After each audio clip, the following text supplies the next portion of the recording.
మీరు బైబిల్ అంతట్లో మీకు యేసుప్రభు అంట ఒకరోజు అలాగా రోగుల దగ్గరికి వెళ్ళి ఇలాగ చేతులు ఎట్టినప్పుడు ఏమడిగేవారంటే, నువ్వు విశ్వసిస్తున్నావా అన్నారు. చూడండి, నువ్వు విశ్వసిస్తున్నావు అంటే నేను విశ్వసిస్తున్నాననే సమాధానంలోనే ఆయనకి స్వస్థత ఉన్నది. నేను చేయగలనని విశ్వసిస్తున్నావా? చూడండి, అంటే ఆయన ఆత్మస్వరూపి కనుక నువ్వు ఆత్మతో సత్యంతో ఆరాధించాలి. నువ్వు ఏదో పైన భక్తి చేస్తానంటే కుదరదు. It's a faith matter. అది విశ్వాసంతో కూడిన ఒక భక్తి మనందరం చేయాలి. ఆమేన్ చెప్పాలి.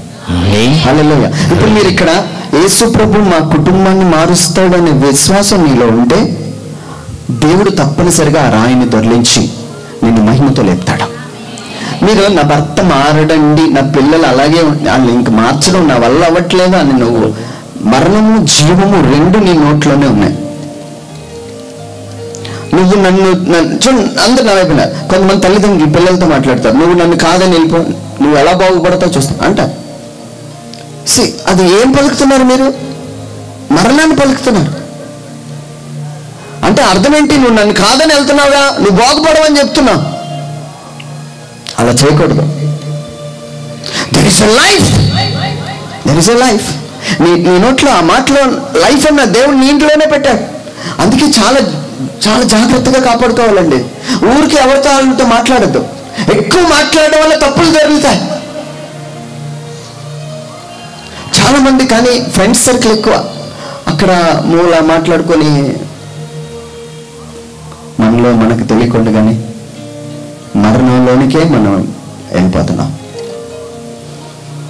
అలా జరగకూడదు. నీ బిడ్డలు ఎంత కష్టం, ఎంత నీ భర్త బాగాలేనా, ఎంత నీ పిల్లలు బాగాలేకపోయినా నువ్వు విశ్వాసంతో అది పలికితే అది జరుగుతుంది.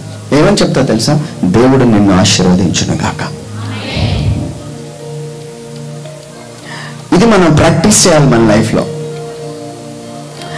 మీరు చూడండి, చర్చిలోని చిన్న చిన్న గ్రూపులు ఉంటాయి. చిన్న చిన్న గ్రూపులు, కొయిర్లో 2-3 గ్రూపులు ఉంటాయి. చర్చిలో కూడా సంఘ పెద్దల్లో 2-3 గ్రూపులు ఉంటాయి. ఒకరు చేసింది ఒకరు నచ్చదు. ఎందుకో మీరు ఏం చేస్తారు తెలుసా? ఆయన ఎవరో చెప్పినప్పుడు పెద్ద ఏం నడిపించాలే. ఎప్పుడైతే మీరు నెగిటివ్ మాట్లాడుతున్నారో అది మరణం సంఘంలోకి వస్తుంది. This is God's church. ఇది దేవుని సంఘం. దేవుని సంఘంలో జీవం ఉండాలి.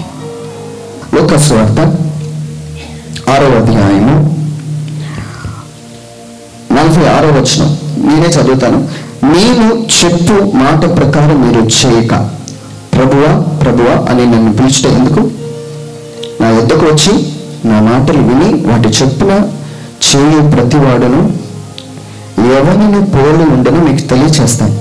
వాడు ఇల్లు కట్టవలనని ఉండి లోతుగా తవ్వి బండ మీద పునాది వేసుకుని వాడిని పోలి ఉండును. వరద వచ్చి ప్రవాహము ఆ ఇంటి మీద పడగా కొట్టినను అది బాగుగా కట్టబడినందున అది కదిలింపలేకపోయాను. హల్లెలూయా, హల్లెలూయా, హల్లెలూయా, హల్లెలూయా.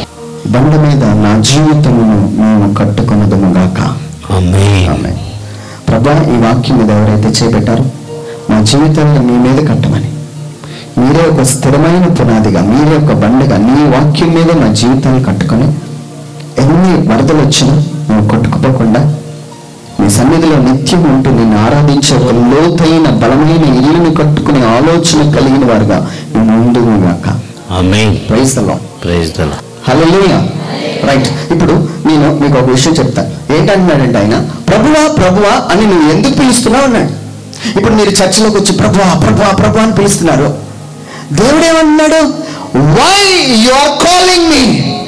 నువ్వు ఎందుకు నన్ను పిలుస్తున్నావు అన్నాడు. చూడండి, చాలా ఆపోజిట్ జరుగుతుంది. చర్చిలో ఆపోజిట్ జరుగుతుంది.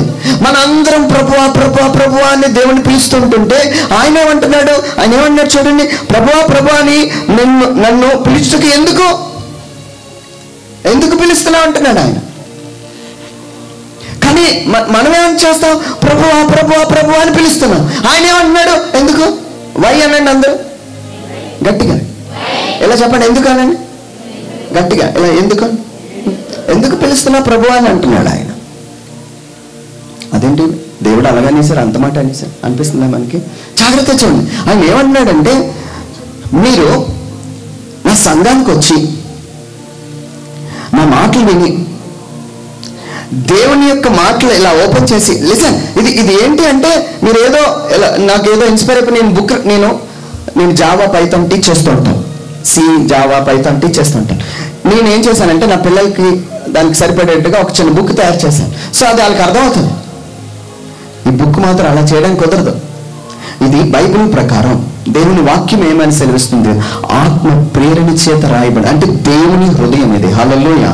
చూడండి, మీరు ఇలా ఓపెన్ చేసి చదవగానే it's a God's heart, God's heart, దేవుని హృదయం.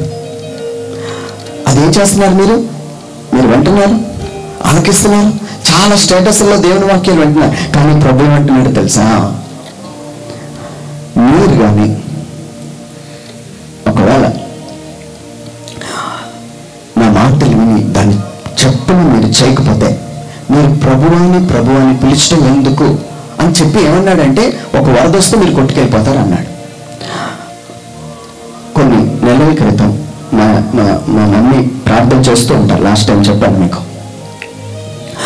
ఒక ఇంట్లో చాలా సమస్యలు వచ్చాయి, ప్రార్థన చేస్తుంటే అప్పుల్లో కూలికిపోయారు. చాలా అప్పుల్లో కూలికిపోయారు. వాళ్ళు ఇంట్లో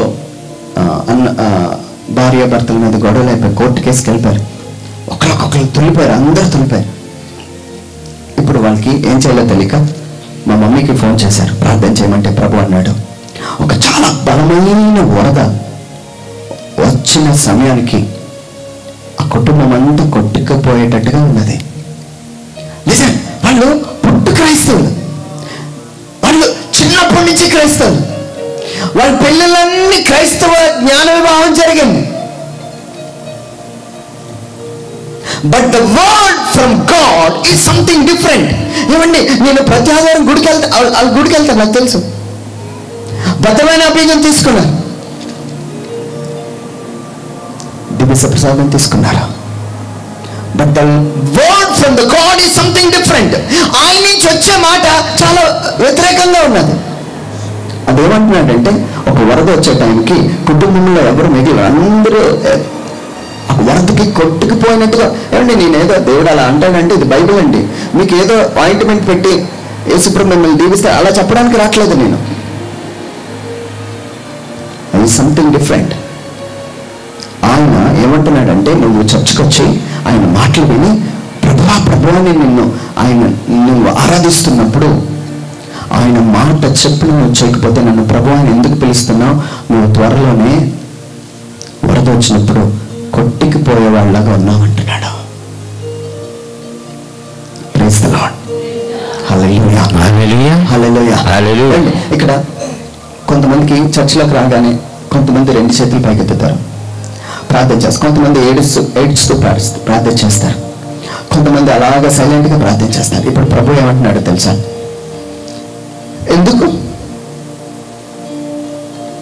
అంటున్నాడు ఆయన. దీనికి చిన్న ఎగ్జాంపుల్ నేను కనెక్ట్ చేసి మీకు వాక్యాన్ని బోధిస్తాను. Praise the Lord. అండ్ మీ అందరికీ బైబిల్లో తెలుసు, నయోమి అనే ఒక స్త్రీ జెరూసలేం నుంచి మోయాబు పట్టణానికి వెళ్ళిపోయారు. ఓకే, చూడండి, వెళ్ళినప్పుడు ఎంతమంది వెళ్ళారంటే నయోమి, తన భర్త, 2 బిడ్డలు. ఎంతమంది మొత్తం? అందరూ చెప్పారు. కొంతమంది చాలా మత్తు కళ్ళుతో అంటున్నారు.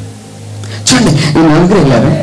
వెళ్ళిన తర్వాత అక్కడ 2 మోయాబు స్త్రీలతో తన 2 కుమారులకి పెళ్లి చేసింది. ఫస్ట్ భర్త చనిపోయాడు, 2 కొడుకులు చనిపోయారు. ఇప్పుడు ఎంతమంది మిగిలారు? 3 స్త్రీలే మిగిలారు. Praise the Lord. Hallelujah, hallelujah, hallelujah. వీళ్ళంట 10 సంవత్సరాలు ఈ నయోమి యొక్క అండర్లో ఉన్నారు. వాళ్ళు అన్నారు. కానీ నయోమి వాళ్ళకి టీచ్ చేస్తుంది, వాళ్ళకి బోధిస్తుంది. జాగ్రత్తగా వినండి. ఆమె అన్ని బోధిస్తుంటే వాళ్ళు వింటున్నారు. అమ్మ, మనం ఎట్లా ఉండాలి, ఇట్లా మాట్లాడకూడదు, ఇలా చూడకూడదు, ఇది చేయకూడదు, అలాంటి వీడియోలు చూడకూడదు. ఆమె టీచ్ చేస్తుంది, అలాగా బోధిస్తుంది. నువ్వు ఎక్కువ తిండిపోతుగా ఉండకూడదు, మాంసప్రియుడిగా ఉండకూడదు, నీకు స్నేహితులు ఎక్కువగా ఉండకూడదు, అన్ని టీచ్ చేస్తుంది. రక్తంతో కూడిన మాంసం ఏంటి? మనకి మాంసం అంటే పిచ్చి, ఈ తాగుడంటే పిచ్చి, ఇవన్నీ టీచ్ చేస్తుంది నయోమి. ఎవరికి టీచ్ చేస్తుందంటే తన 2 కోడలికి టీచ్ చేస్తుంది. టీచ్ చేసింది 10 years వాళ్ళు వాక్యం విన్నారండి. విన్న తర్వాత ఒక వరద వచ్చింది వాళ్ళ కుటుంబంలోకి. ఈ భర్త ఇద్దరు కొడుకులు చనిపోయి పక్కన పెట్టేస్తే ఈ వరద ఈ ఇద్దరిని కూడా తాకింది. ఈ తాకేసరికి అని ఏదో ఒక గట్టిగా తాకింది. ఎందుకంటే కళ్ళ ముందు తన భర్త లేడు, ఇంకా చాలా యంగ్ ఏజ్ లో. ఏమంటే మనం ఏం చేస్తామో తెలుసా, ఇలాంటి ఏదైనా సిచ్యువేషన్ వస్తే ముందు మందు షాప్కి వెళ్ళిపోతాం. ముందు మీరు ఎక్కడికో మీ పక్కింటి వాళ్ళకి వెళ్ళిపోయి బాగా డబ్బా ఏడ్ చేస్తూ ఉంటారు. కానీ బైబిల్ ఏం చెప్తుందో తెలుసా, వరద వస్తుంది, నిన్ను కొడుతుంది, కానీ నువ్వు నిల్చోబోతున్నావు. గట్టిగా చప్పట్లు కొడుతూ వేసాను. ఏమండి, ఆ వరద వస్తుంది, కానీ నువ్వు కొట్టుకుపోకుండా ఉండడానికి దేవుడు ఒక కృపను నీకు ఇచ్చాడు. నీకు ఒక కృపనిచ్చాడు. ఈరోజు అది తెలుసుకొని మీరు వెళ్ళాలి, లేకపోతే ఈ భక్తి వేస్ట్ అండి. నేను అంటాను, ఇక్కడ ఎంతమంది ప్రభువా ప్రభువా ప్రభువా ప్రభువా ప్రభు అని దేవుని ఆరాధిస్తున్నారు? అందరి చేతులు ఎత్తుతాం. ఎవరు వాక్యం ప్రకారం మీరు జీవితాన్ని కట్టుకుంటున్నారంటే మనం చేతులు ఎత్తలేం. నువ్వు ప్రభు అని పిలుస్తున్నావు, కానీ మందు తాగుతున్నావు. నువ్వు ప్రభు అని పిలుస్తున్నావు, ముగ్గురితో చూస్తున్నావు. హలో, నువ్వు ప్రభు అని పిలుస్తున్నావు, నీ కాళ్ళకి నల్ల తాళ్ళు కట్టుకొచ్చావు. నువ్వు ప్రభు అని పిలుస్తున్నావు, నీ భర్తని భార్యని వదిలిపెట్టి ఇక్కడికి వచ్చావు. నువ్వు ప్రభు అని పిలుస్తున్నావు, ఇంట్లో గొడవపడి వచ్చావు. ఎవరు చెప్పారయ్యా ఈ భక్తి నీదని? ప్రభు అంటున్నాడు. వై? ఎందుకో అది వ్యర్థం. నీకు తెలియకుండానే ఒక వరద వచ్చే టైంకి నువ్వు కొట్టుకుపోతావు. నువ్వు జీవం కలిగిన ఆ సంఘంలో ఉండడానికి నువ్వు అర్హుడు కాదు. క్రైస్తవ జీవితం అంటే ఇట్లా స్లేగుట్టు తీసుకొని వెళ్ళిపోతే కాదండి. You have to listen the word and practice. This is very important. నువ్వు ప్రాక్టీస్ చేయాలి, అది విని దాన్ని ఆచరించాలి. చాలా మంది కోట వాళ్ళకి వెళ్ళిపోతారు, రిట్రీట్లకి వెళ్ళిపోతారు, చాలా వింటారు కానీ ఆచరించరు. ఇది డేంజరే. అందుకే దేవుడు రెండు కలిపేశాడు, listen and follow. Praise the Lord. మీ కుడి చేయి పైకి లేపండి. వినాలి, చెప్పండి. ఇంకో చేయి లేపండి. ఆచరించాలి. వినాలి, ఆచరించాలి. ఈ రెండు జరిగితేనే నీ ఇల్లు బండ మీద కట్టబడినట్టుంటుందట. చప్పట్లు కొడదాం గట్టిగా. హల్లెలూయా. Praise the Lord. ఈరోజు ప్రభు కోరుకుంటుంది ఏంటో తెలుసా? నీకు ముద్దు పెట్టుకునే భక్తి కాదు. అంటే మన భక్తి అక్కడితో ఆగిపోదు. ఆయన ఏం చెప్తున్నాడంటే, అతని హత్తుకొని ఆమెతో పాటు నడిచిందట. చూడండి, ఆమె విన్నది, నడిచింది. ఏమన్నా తెలుసా? అత్త, నీ దేవుడే నా దేవుడగును గాక, నీ జనులే నా జనులగును గాక, నీ పట్టణమే నా పట్టణమగును గాక. I will walk with you. నీతో పాటు నడుస్తాను. అలాంటి సంఘాన్ని దేవుడు ఎత్తబడే సంఘంలో ఉంచుతాడు.